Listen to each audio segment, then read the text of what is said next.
Радиаторите върват? Радиаторите върват. Продаде вече около 150 броя. Браво.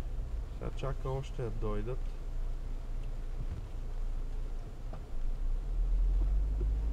Радиаторите са скъпички малко и повечето хора им се ще, ама... Да, бе, като нас. Ама има направи вече 3-4 къщи и са много доволни хората.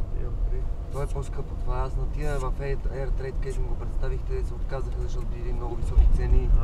А и те си вкарват от Китай техния неща и гледат да си налогат техните. Те ще се вземи за 25 стинки оттам. Да.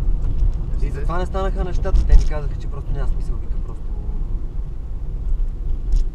Няма да имаме такава печалба. Да. В такъв смисъл. Къде живееш ти? Тук ли? Тук. Да, то все пак в крайна сметка всеки си гледа интересите неговите.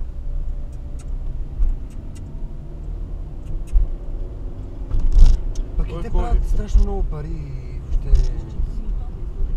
Той участваше на експото, това стройкото поди и оттам доста хора се запознаха и доста клиенти дойдоха оттам в интерес на истината. Много скъпо там да се явиш, ама си е оферта си. Ама оферта, човек, имам преди, той сега със сигурност ги изби тия пари, които ги е вложил. То мисля, че е по 1000 лева на ден, ако не се лъжа, на будка, нещо такова. Ми не съм го питал, честно ти кажа. Доста, аз от оръжение магазин сме ходили в експото. То всичко зависи от квадратури и такива работи, но мисля, че 2500 той каза за всичките дни. Да. Но не съм сигурен. Имам пред...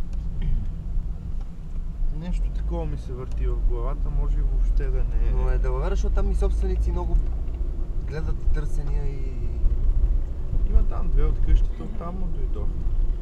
И сега той ги направи тия неща, те първата пратка, голямото количество радиатори, която дойде преди началото на декември месец.